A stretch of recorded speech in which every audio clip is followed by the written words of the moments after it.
This video was taken Sunday, October the 30th, 2016, and it was at Woodland Bowl.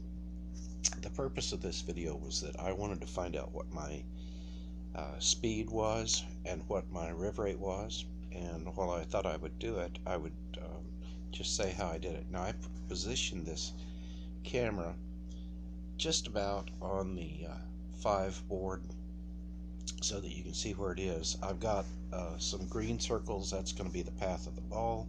The red line going down shows that I was launching it over the 15th board, and I wasn't putting it directly on the lane. It was launching out about 3 feet, and so the farthest most right circle is where the ball actually contacted, and then the yellow is the path that the ball took on its way to the break point, which based on the 40-foot pattern was about the 9 board. 40 minus 31 was the 9th board, and so I'll run this in slow motion and you'll see the ball start to come in right there.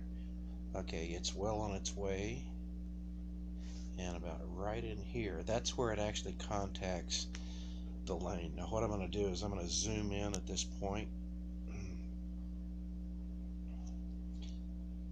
pretty much as close as I can so that you'll be able to see the path of the ball as it's going down.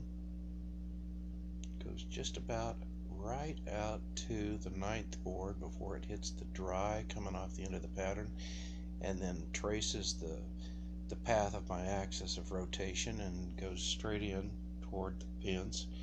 It's a good shot, but there's kind of some interesting things if we want to back this up and look at it. Put the pins back up here. I thought this was kind of interesting. Now this was a spare ball. It was pretty dry, and so this is primarily just a plastic outer ball, but it's got a strong inner core. It's a Taboo spare. It's got the gas mask core in it. So Mike Riggins described that as being a big block engine on ball tires. So it was good for a dry condition like we had. But as the ball starts heading toward the pins, you notice if we watch the 1, 4, the 1, 2, 4, 7, the 1 hits the 2, 2 hits the 4, 4 hits the 7, and then on the other side, as the ball goes into the pocket, the right side hits the 3 pin, 3 goes back, hits the 6, and the top of the 6 pin hits the 10 pin, taking it down.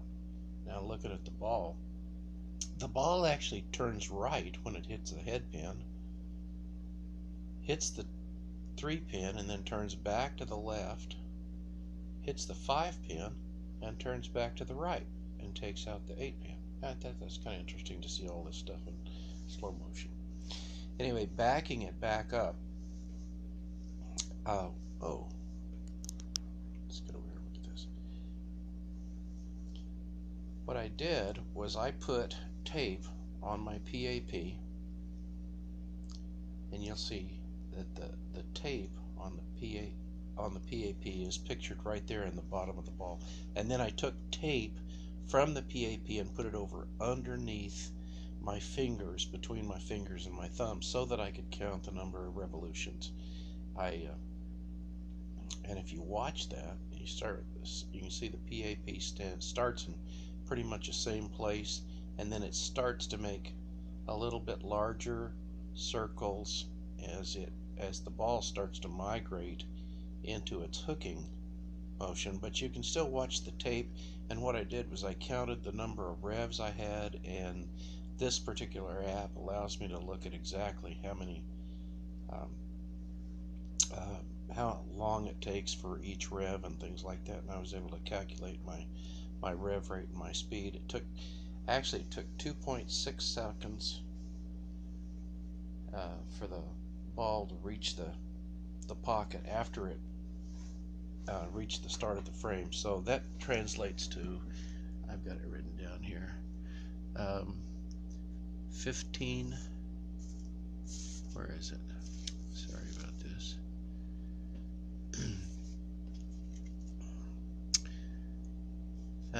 Anyway, it came out to be